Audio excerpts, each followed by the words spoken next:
Briar Rose. A long time ago there were a king and queen who said every day, "Ah, if only we had a child." But they never had one.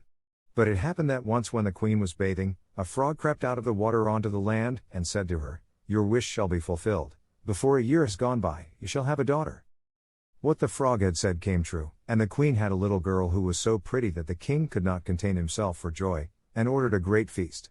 He invited not only his kindred, friends and acquaintance, but also the wise women, in order that they might be kind and well disposed towards the child. There were 13 of them in his kingdom, but, as he had only 12 golden plates for them to eat out of, one of them had to be left at home. The feast was held with all manner of splendor, and when it came to an end the wise women bestowed their magic gifts upon the baby. One gave virtue, another beauty, a third riches, and so on with everything in the world that one can wish for. When 11 of them had made their promises, suddenly the 13th came in. She wished to avenge herself for not having been invited, and without greeting, or even looking at anyone, she cried with a loud voice, "The king's daughter shall in her 15th year prick herself with a spindle, and fall down dead." And, without saying a word more, she turned round and left the room. They were all shocked, but the 12th, whose good wish still remained unspoken, came forward, and as she could not undo the evil sentence, but only soften it, she said, "It shall not be death, but a deep sleep of 100 years, into which the princess shall fall." The king, who would fain keep his dear child from the misfortune, gave orders that every spindle in the whole kingdom should be burnt. Meanwhile the gifts of the wise women were plenteously fulfilled on the young girl, for she was so beautiful, modest, good-natured, and wise, that everyone who saw her was bound to love her. It happened that on the very day when she was 15 years old, the king and queen were not at home, and the maiden was left in the palace quite alone.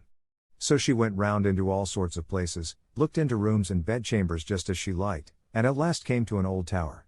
She climbed up the narrow winding staircase, and reached a little door.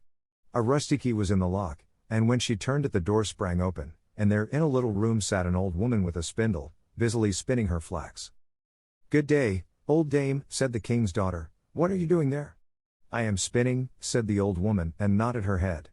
"What sort of thing is that rattles round so merrily?" said the girl, and she took the spindle and wanted to spin too. But scarcely had she touched the spindle when the magic decree was fulfilled, and she pricked her finger with it. And, in the very moment when she felt the prick, she fell down upon the bed that stood there and lay in a deep sleep. And this sleep extended over the whole palace. The king and queen who had just come home, and had entered the great hall, began to go to sleep, and the whole of the court with them. The horses, too, went to sleep in the stable, the dogs in the yard, the pigeons upon the roof, the flies on the wall, even the fire that was flaming on the hearth became quiet and slept, the roast meat left off frizzling, and the cook, who was just going to pull the hair of the scullery boy, because he had forgotten something, let him go, and went to sleep. And the wind fell, and on the trees before the castle not a leaf moved again. But round about the castle there began to grow a hedge of thorns, which every year became higher, and at last grew close up round the castle and all over it, so that there was nothing of it to be seen, not even the flag upon the roof.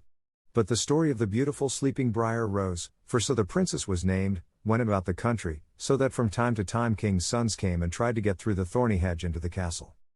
But they found it impossible, for the thorns held fast together, as if they had hands, and the youths were caught in them, could not get loose again, and died a miserable death. After long years a king's son came again to that country, and heard an old man talking about the thorn hedge, and that a castle was said to stand behind it in which a wonderfully beautiful princess, named Briar Rose, had been asleep for 100 years, and that the king and queen and the whole court were asleep likewise. He had heard, too, from his grandfather, that many kings' sons had already come, and had tried to get through the thorny hedge, but they had remained sticking fast in it, and had died a pitiful death. Then the youth said, "I am not afraid, I will go and see the beautiful Briar Rose." The good old man might dissuade him as he would, he did not listen to his words. But by this time the 100 years had just passed, and the day had come when Briar Rose was to awake again.